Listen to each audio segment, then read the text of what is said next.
Hi everyone, this is Melissa May. I just wanted to come on and do a quick dream video that I had a dream last night, and it was about the mark of the beast. So I'm going to go ahead and get into that.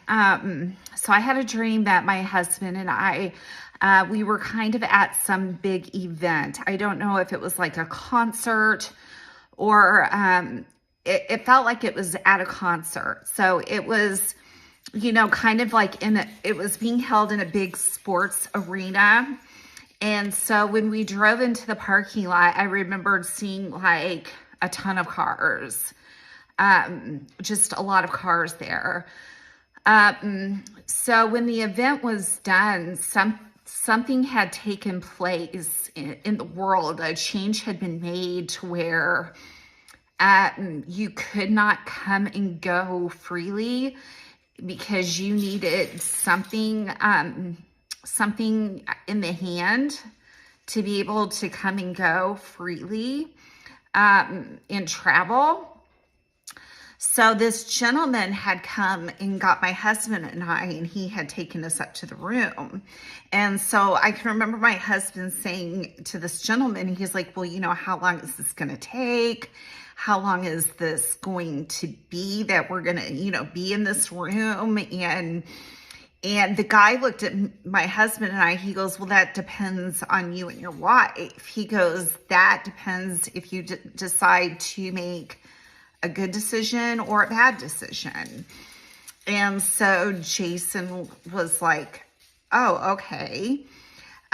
So anyway, this gentleman excused himself and he said, you know, I'll be right back. And he goes, when I come back, I'll be taking you to this other area where you're going to have to make a decision. So when the guy came back, he was not nice. When he had first taken us into the room, his demeanor was, it wasn't mean, or it wasn't, you know, it wasn't like a bad attitude kind of. But when he came back, his whole demeanor had changed, and he was holding like, almost like this whip in his hand. And he looked at me and he goes, okay, he looked at me and said, you're first. He goes, you are first. And he goes, and if you don't listen to me, and if you do not comply, you are going to get hit with this whip. And so, of course, in my mind, I'm thinking, you know, like, what in the world is like going on? So I went ahead and he, you know, I followed him to this other area, and something inside of me was like, Melissa, you've got to try to find a way of escape. And so I was like, okay. So I was like, okay, Lord, you're going to have to help me. And so this guy had left me momentarily, and I found like a way of escape. And I started going down these stairs to try to get on the outside of this building, this arena that we were in.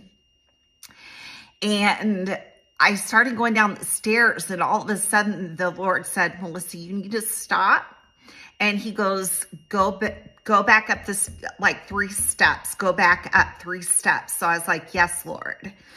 And so just as I had gone up 3 steps, the Lord was like instructing me, you must be very quiet. And so I did. Well, as I was doing that, a security guard walked in through the door that I was actually going to go out of, but the Lord had stopped me and gave me instructions to go back up 3 steps and then to be quiet. And so he came in, and of course I was way above his like field of vision, and the security guard almost looked like he had a lot on his mind. He wasn't looking up the stairs. He was only like focused on whatever his mind was on. And the security guard actually had to, he walked over to like a desk area with like a computer sat, and then I could hear in his mind where he was like, I really have to go to the restroom. So he went to there was like a door right there where the restrooms were, and he walked in the door, and then that was when the Lord said, okay, Melissa, go out the door. So I exited out the door, made the escape, and I was headed over to this area where, I don't know, there was just, some people were gathered outside. And so I walked over to this gentleman and I said, I said, what was going on in there? And he goes, well, don't you know? He's like, we had to take a chip. They had to put a chip in our hand in order for us to leave the building. He goes, didn't you get one? And he goes, let me see your chip. Let me see your hand right now. And of course, I didn't have one. I had escaped and I was like, oh my gosh. So I basically turned around and started running. But I had actually looked at the parking lot, and you guys, like 80% of the cars had left that parking lot. Like almost 80% of those people that were in that arena, they ended up taking the mark. And there was still about 20% of cars in there that were still parked there that obviously had not taken it.